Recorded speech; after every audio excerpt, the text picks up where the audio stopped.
The New York Jets are hot right now. The New York Jets have been one of the most talked about teams all offseason. And that's exactly what happens when you trade for one of the best quarterbacks in NFL history. The Jets were surprisingly good last year, and a lot of that had to do with new young talent and a really good defense. But quarterback was a complete disaster for them. That was the main thing that needed to get fixed, and it did. The Jets are suddenly one of the most talked about teams this offseason, and that's literally all because of Aaron Rodgers. New York sent a first, second, sixth, and a conditional second to the Packers for Rodgers a first and a fifth. Now, when you trade for one of the best quarterbacks in league history, who's also a four-time MVP and Super Bowl champion, you're going to have new expectations. I know it's easy to think that a 39-year-old quarterback is going to be worse or washed, but for one, even his quote-unquote bad season last year wasn't really all that bad. He still had 3,700 yards and 26 touchdowns with 12 interceptions. Now, no, it wasn't a great year, especially by his own metrics, but I should remind you that he did just win back-to-back MVPs. In 2020, Rodgers led the league with 48 touchdowns and a 70.7 completion percentage and only threw 5 picks. He followed it up in 2021 with 37 touchdowns and 4 picks, and again, another MVP trophy. Acting like Rodgers is past his prime after one not even bad year is absolutely crazy. He's one of the best quarterbacks of this generation, and last season, his situation was very different from the year before. One of the big things is that he lost his offensive coordinator, Nathaniel Hackett. He was hired to be the Broncos head coach, and I'm sure you remember just how much of a disaster that was.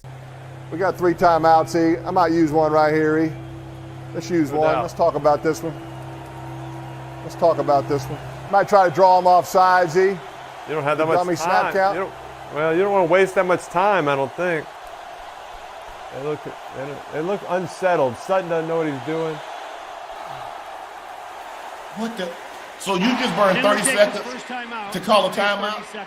Interesting into the game there. He went 4-11 and got fired. Some guys are really good coordinators, but bad head coaches, and it seems like he was just one of those guys. Well, this offseason, he had to find a new job, and now he's the Jets offensive coordinator. So Rodgers gets his OC back that helped him win back-to-back MVPs. Now, the other really big change was Rodgers' weapons were a lot younger and worse last year from 2021 and before. The biggest reason for that was Davante Adams getting traded to the Raiders, and it seemed to have made a big difference for Rodgers. Clearly, Rodgers needs some sort of talent around him, like legitimately every other quarterback in the NFL. So the Jets had to bolster up their team to make sure that they had the pieces necessary to help Rodgers succeed. The Jets got Nathaniel Hackett, and that kind of prepared us for a potential Aaron Rodgers trade, but that wasn't all. They signed Allen Lazard, who last season had 788 yards in Green Bay. He's been with Rodgers since 2018, and now they get to stay together for a bit longer. New York also signed Randall Cobb, who is shockingly still kicking around in the league. He first played with Rodgers in 2011 and was with the Packers for the past 2 seasons and had about 400 yards each year. But I wouldn't really expect him to have too much of a role this season.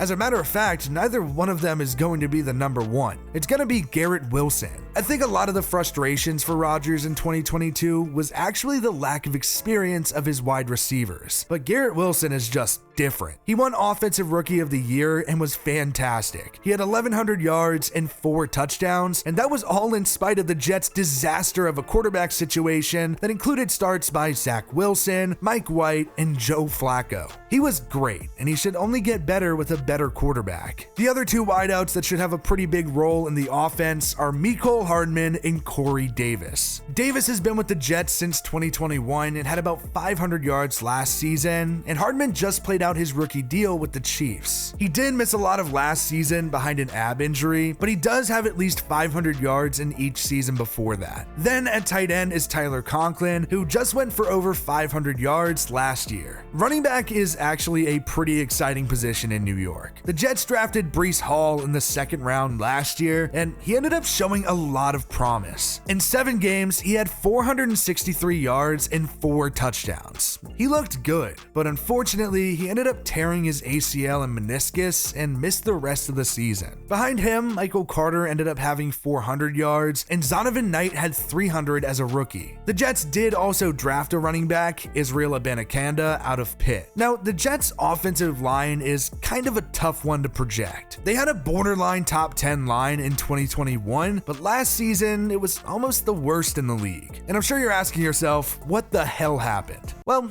injuries. It was essentially a completely new line. Elijah Vera Tucker was probably the Jets' best lineman last year, but he only ended up playing in 7 games because of a torn triceps. Now that he's healthy, he should be back at right guard. At right tackle should be Mekhi Becton, but I guess we'll see how that goes. He was a 2020 first rounder, but he ended up missing 2021 with a knee injury in the first game of the season, and then last year he suffered a fractured kneecap in training camp. So it's just been a mess, but hopefully he can actually stay healthy and stay on the field. Connor McGovern is back at center, Laken Tomlinson is back at left guard for his second year in New York, and then veteran Dwayne Brown is back at left tackle. They weren't very good last season, but if the group can stay healthy, and especially if Mekhi Becton can be any good, the line is going to drastically improve. The Jets offense is no doubt extremely exciting and will definitely be worth the watch this upcoming season. But if they do end up becoming some Super Bowl contender, it's not going to be because of them. It's going to be because of their defense, which is one of the best in the league. And the secondary is legitimately the best in the league. Sauce Gardner is already one of the best corners in the league. He won Defensive Rookie of the Year and made the Pro Bowl last season. He was the 4th overall pick in 2022, and he was even better than advertised as a rookie, and he should only improve in year 2. Then across from him is DJ Reed, who's coming off of a good first season with the Jets. The same goes for Jordan Whitehead at safety. Now, at the other safety spot, the Jets traded a 7th rounder for Chuck Clark, but he ended up tearing his ACL in OTAs. To help cover that spot, New York then ended up signing Adrian Amos to a 1-year deal. At linebacker, the Jets are good, but not great. CJ Mosley is still there, and he's not really the player he once was, but he is reliable. Quincy Williams ended up making a big jump last year, and he ended up getting rewarded with a 3-year, $18 million